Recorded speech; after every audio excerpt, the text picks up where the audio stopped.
Café Elétrico. Vem tomar um café com a gente.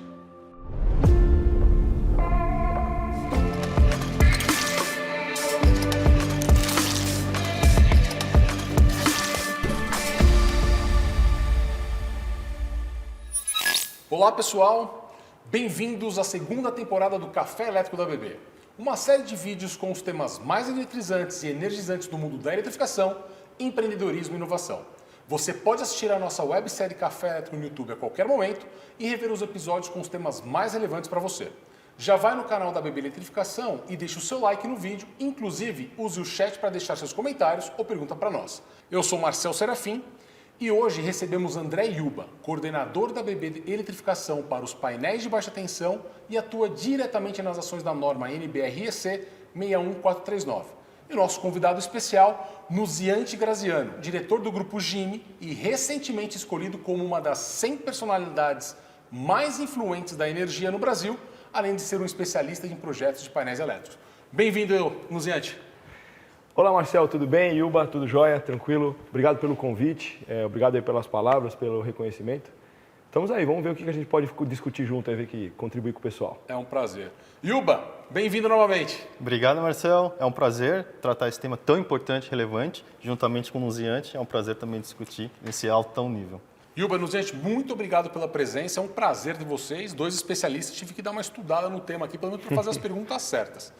Analisando alguns dados e os números sobre painéis, essa norma, ou seja, o painel certificado, ele não é tão novo assim, já tem um certo tempo sobre o painel. Só que existem muitas dúvidas no mercado sobre o que é um painel certificado. E aí eu já pego o gancho e já deixo a primeira pergunta para vocês. O que é um painel certificado? Exatamente. Hoje no Brasil a gente tem bastante dúvida. Fala painel certificado, painel convencional, né? O painel certificado, ele passa por rigorosos testes, né? Teste de tipo, teste em laboratório, né? Com isso, o montador de painel, ele pode montar de acordo com as características dele e aí depois ele finaliza com teste de rotina. E aí sai realmente um painel certificado, né? A famosa NBR-EC 61439. Perfeito, você já matou a próxima pergunta que eu ia fazer. Nuziante, você tem uma definição bastante interessante sobre os painéis. Bem simples para mim. Então, como o Yuba falou, quando você fala sobre o que é um painel certificado, primeiro você precisa ter um padrão comparativo, que é a norma que o Yuba acabou de dizer. Então, se eu tenho esse padrão comparativo, o fabricante tem que estabelecer o seu padrão e ver se é aderente. E aí você consegue garantir a performance daquilo que você está testando em relação a um padrão. Esse, para mim, é a definição do que é o painel certificado. Eu consigo garantir, conheço como ele vai se comportar a partir do momento que ele está em carga. Então, essa minha definição é essa. E aí, os ensaios de rotina, como o Yuba colocou, é para a gente ter certeza que não existe um defeito de fabricação. Então, uma é garantir performance. Então, eu conheço se ele conduz bem a corrente, se ele suporta o curto-circuito, se ele, sob efeito de uma sobretensão, ele se comporta bem. Isso tudo é uma característica de projeto. E aí, quando a gente vai para o ensaio de rotina, a gente garante que não há um defeito de fabricação, uma peça quebrada, um disjuntor com defeito, algo do gênero. Bacana. Agora, muitos painéis são comprados anualmente. Na verdade, eu diria milhares, né? Qual é a importância de um painel certificado para instalação? Nós já falamos sobre segurança, nós já falamos uma série de temas dentro do café elétrico.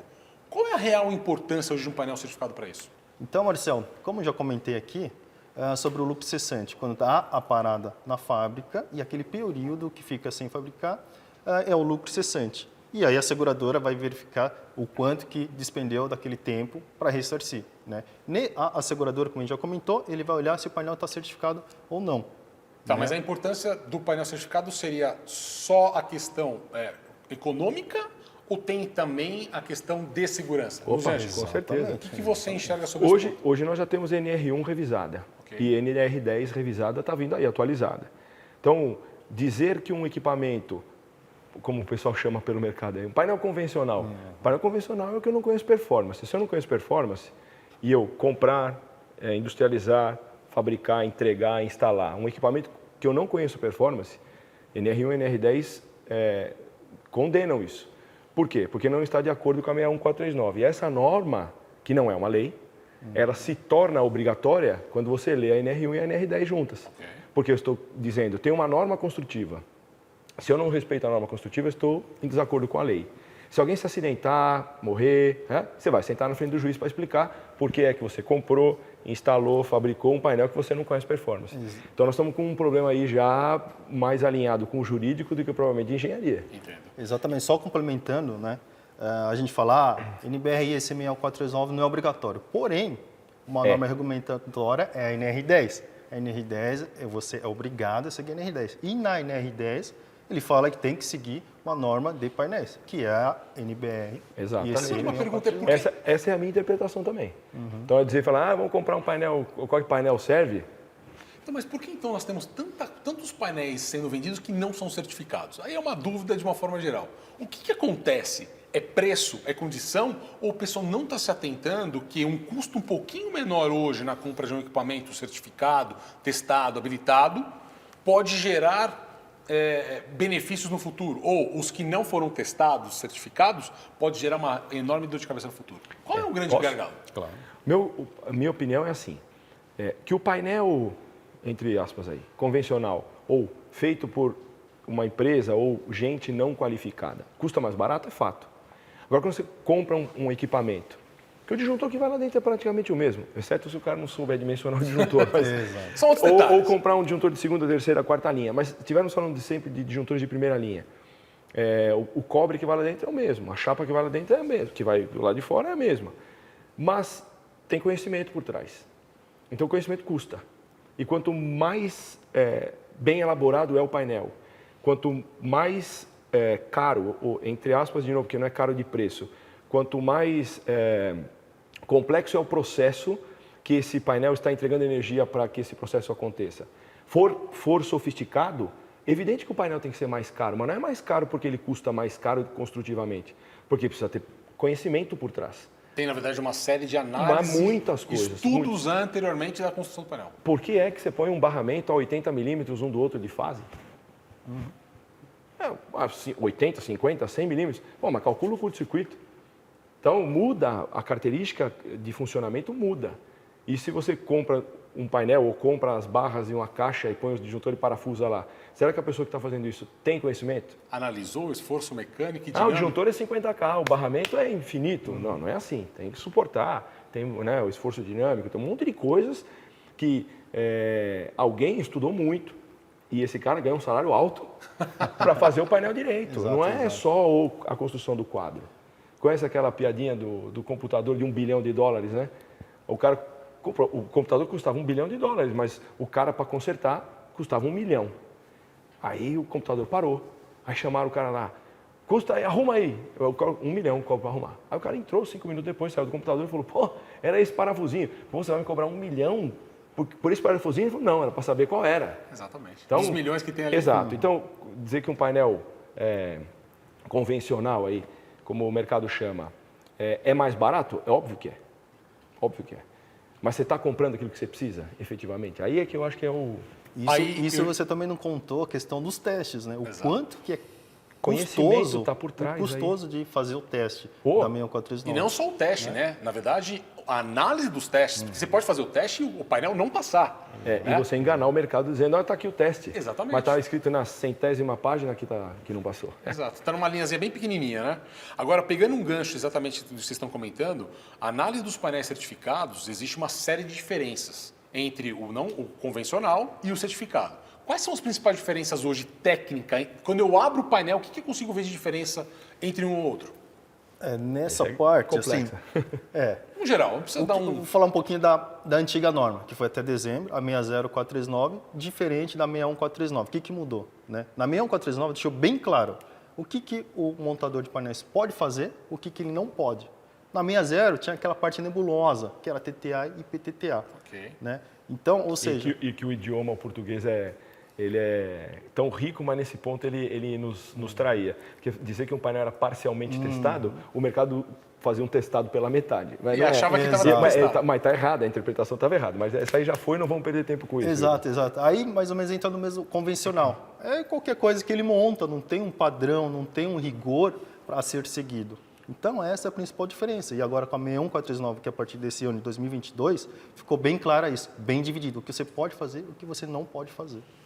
Isso é um ponto importante, né? Principalmente quando nós falamos em painéis testados, nós conversamos anteriormente sobre a energia incidente. Nós sabemos que tem uma diferença entre a energia incidente entre as barras verticais e barras horizontais. Isso existe uma grande diferença no esforço dinâmico calculado no painel. Inclusive, né, os painéis certificados, eles não permitem que nenhuma peça que está interiormente do painel seja expelida num curto-circuito, né? Então, acho que esse é um outro ponto também. Então, quem está assistindo agora, saiba que existe uma diferença entre realmente os painéis não certificados, né, os painéis convencionais, e os certificados. O custo ele é maior, sem sombra de dúvida, como foi exposto pelo Nuziante e pelo Yuba. Posso fazer uma correção, Marcelo? Claro. Não é uma diferença só não, é um monte. Ah, sim. Mas os riscos que se tem. É muito grande. E aí a grande questão é, por um custo um pouco maior, evita-se uma série de transtornos de segurança. Quanto vale uma vida? Eu sempre me pergunto, eu sempre faço esse questionamento para as pessoas dizendo, ok, você está a diferença de 10%, 20% de um painel, mas quanto vale uma vida? Não tem preço. Então isso é um ponto importante de a gente analisar. Isso, você falou em 20%, 10% no painel. Se a gente for considerar o sistema como um todo, é ínfimo, 2%, 3%. Né?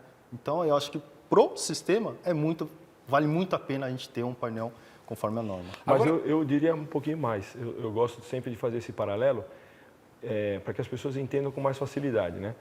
Quando você falar quanto vale uma vida, na frente do juiz ela tem um preço. Ah, sem sombra de dúvida. Mas isso aí, não vamos deixar isso de lado. Agora, quando você fala com o empresário, você tem que tocar no órgão mais sensível do corpo dele, que é o bolso.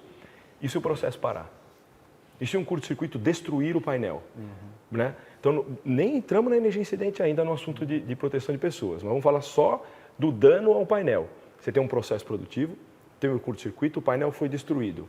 Se você for muito feliz para conseguir comprar um painel novo, num tempo hábil de 60 a 90 dias, você consegue botar a tua fábrica em pé de novo. Então, ou seja, você teria 60 a 90 dias com o painel Produção parado. parada. Então, empresário, pensa bem, porque né, o molho sai mais caro que o frango aí. E quando você tem um certificado, o que seria a diferença do certificado para esse convencional? O tempo de parada seria menor?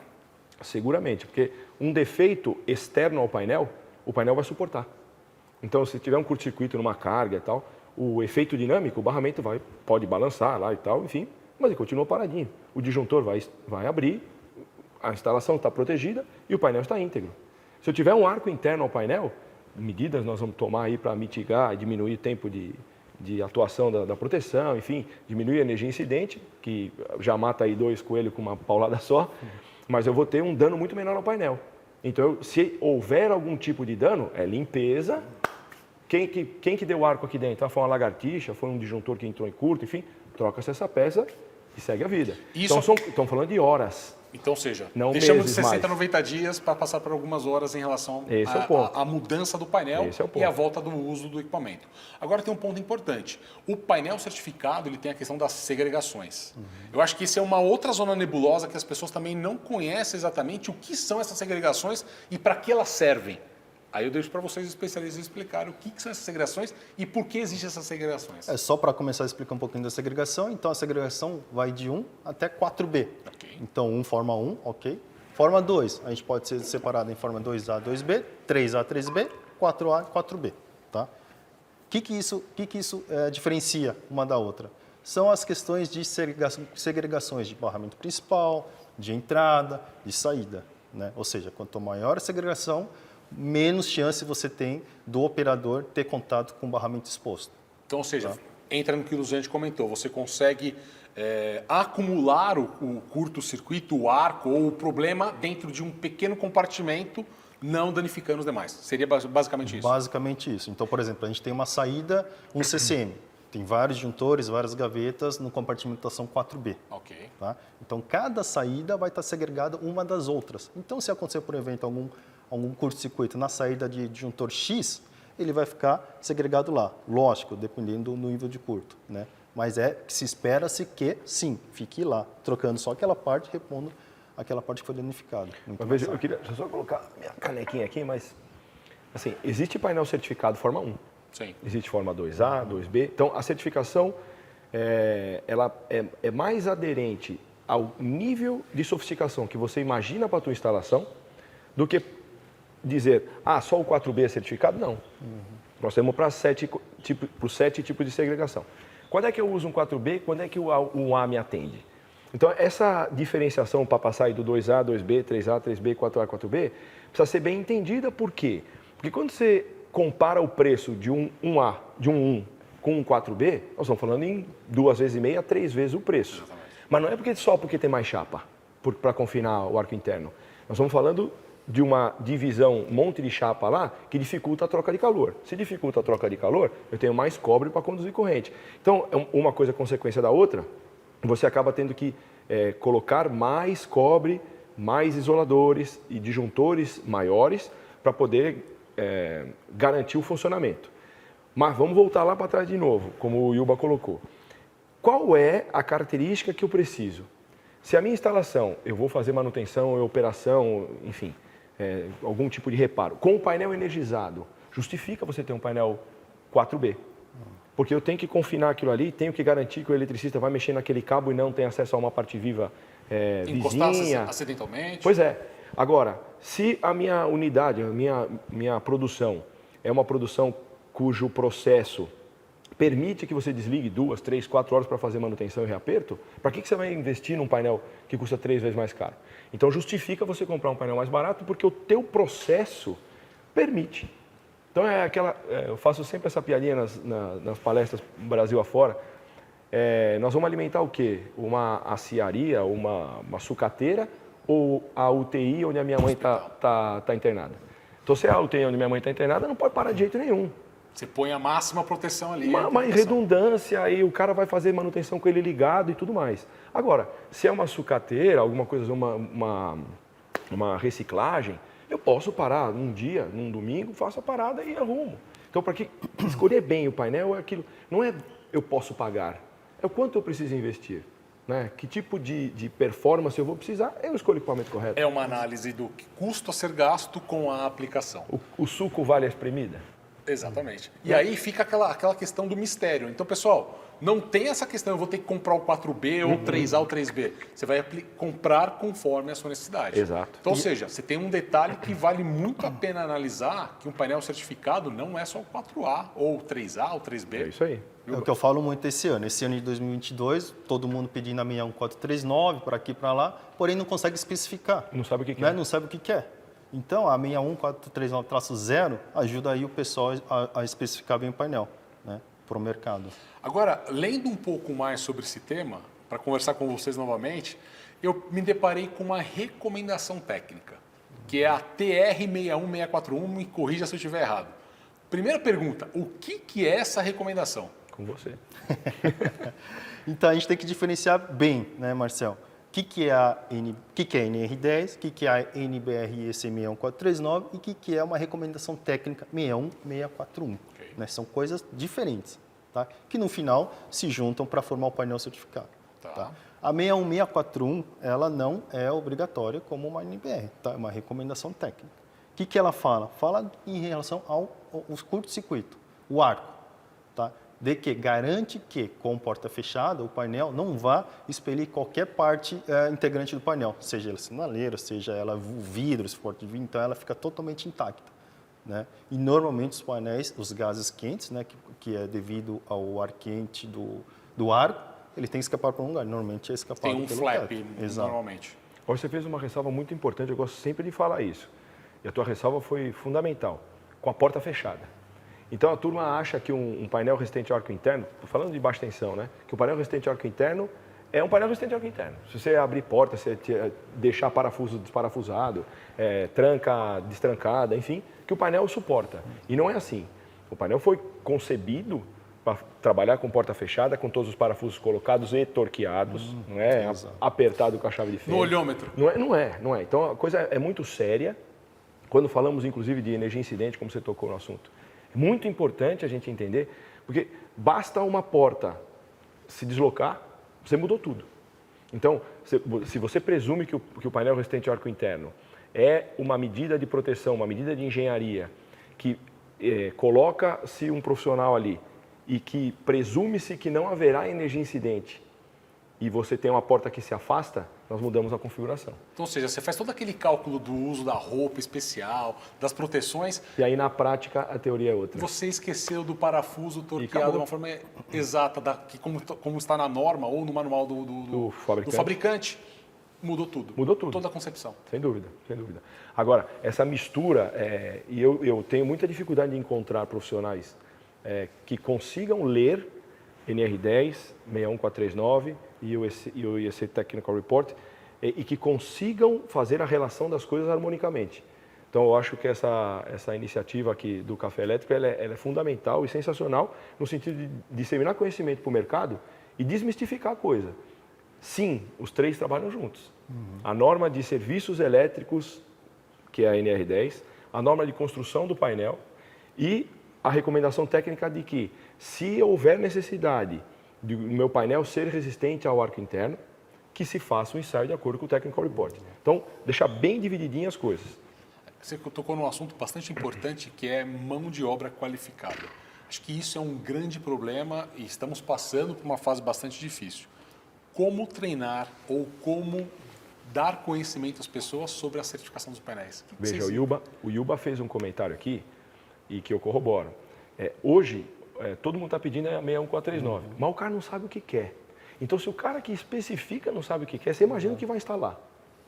E aí, nós estamos num mundo hoje, na minha opinião, né, que o profissional, quanto mais velho ele é na nossa era, né, que, lógico que todo profissional, quanto mais velho ele é, mais experiente ele será, óbvio. Mas hoje, estamos pagando por gente mais velha, mais experiente, peso de ouro. Porque o cara tem formação. Então, o cara que se formava até a década de 80, estudava 6.000, 7.000 horas para se formar engenheiro. Hoje nós estamos formando o cara com 4.000. E é AD.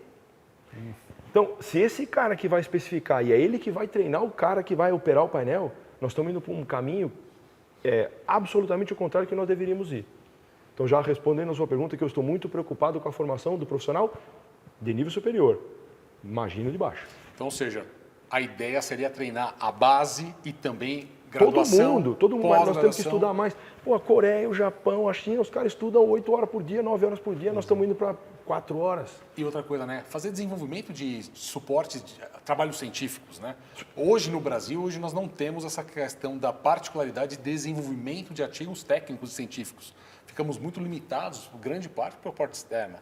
Tem grandes profissionais aqui, por exemplo, você trabalha muito com essa estação, você desenvolve bastante a revista que você escreve, ou os profissionais do Mardegan, o Starosta que estiveram aqui conosco, mas falta, acho que, essa capacidade de gerar mais conteúdo, né, mais conhecimento e publicar isso. Acho que esse é um ponto de atenção. Mas eu estou levantando essa bandeirinha aí, nós temos que mudar o caminho da formação do profissional de engenharia, dos técnicos, nós estamos indo para um caminho muito perigoso, que é de presumir que o cara vem bem formado do ensino médio e que na escola de engenharia ou no curso técnico ele vai obter detalhes da formação, mas não é, está errado. Nós temos que estudar mais, temos que, o CREA, as outras entidades, eles precisam entender que a formação básica do engenheiro é muito básica e está cada vez mais básica. Então, que caminho nós estamos indo? Exatamente o caminho contrário do que o mundo está indo.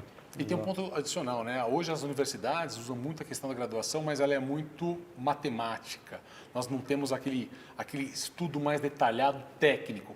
Ok, as disciplinas básicas hoje, cálculo, ela é fundamental para te dar o conhecimento. Mas acho que a gente precisa aprofundar um pouquinho mais o conhecimento técnico do hands-on, ou seja, o aluno fazer, desenvolver, testar, né, ver o que acontece, as evidências. Inclusive, nós conversamos isso recentemente com a universidade também, para entender o que eles estão fazendo, permeando novos conhecimentos, para trazer os alunos, para trazer mais material, ou uma graduação, uma pós-graduação, e trabalhar também no ensino técnico para dar base, para que a gente possa ter a certificação dos painéis sendo reconhecidas e sendo trabalhadas também de uma forma diferenciada. Bacana. Nuziante, como uma recomendação final sobre o tema, o que você poderia falar para quem está nos assistindo sobre o painel certificado e a importância dele nas instalações? Olha, se eu puder... Enfim, são muitas recomendações, mas acho que a principal é procurar fabricantes idôneos. Então, tem muita gente aí, aventureiro mesmo. E quando o país passa por um momento de crise, as empresas maiores acabam tendo que reduzir seus quadros e dos seus quadros de funcionários saem outras fabricantes de painel. Isso é natural, né? O mercado está acostumado a isso. E depois, quando o mercado vai depurando a quem sabe e quem não sabe fazer. Mas procurar fabricantes idôneos e ter a absoluta certeza de que o material que ele está montando é de origem, de boa origem. Então, não só comprar disjuntores de primeira linha, mas, sobretudo, que linha de painel você vai me entregar? Você tem os ensaios? Tem. Tem projeto? Posso ver os ensaios? Isso é importantíssimo que você falou.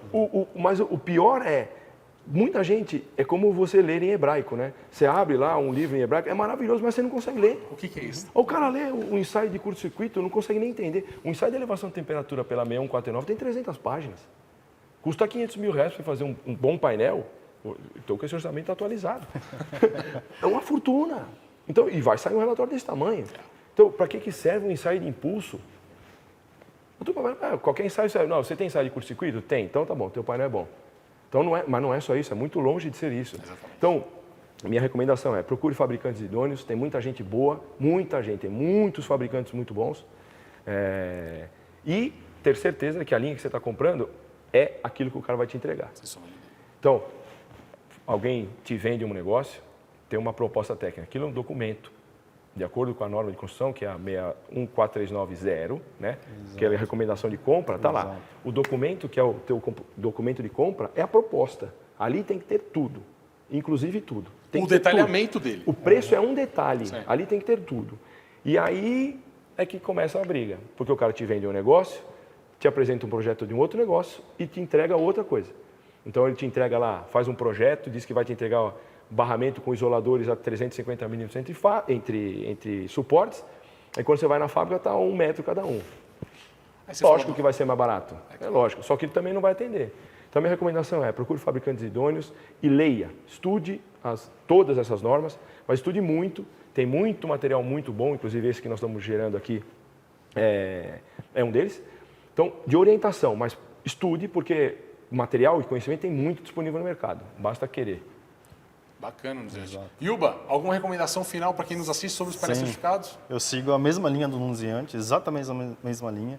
Então, pessoal de compras, pessoal que especifica, tem que ler a 61439-0 para saber o que ele quer. Às vezes ele nem sabe o que ele quer, então ele precisa ler.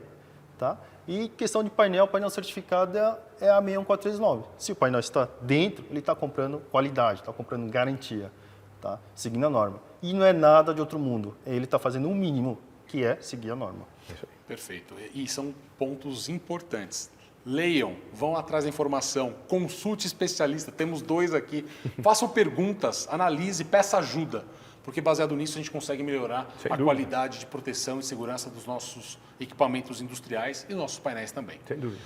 Bom, pessoal, chegamos ao fim, Nuziante. Muito obrigado pela participação.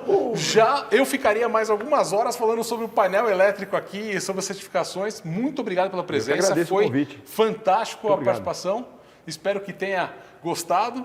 Yuba, muito obrigado também pela participação e conto com vocês num próximo capítulo que eu já estou pensando aqui sobre um outro detalhe do painel. Bom, pessoal, chegamos ao fim desse episódio do Café Elétrico da ABB. Acompanhe os novos episódios nas mídias sociais ou em nosso canal no YouTube ABB Eletrificação. Inclusive, visite o nosso site new.abb.com.br e também nossa loja virtual, loja.abb.com.br. Te espero no próximo episódio do Café Elétrico. Até lá!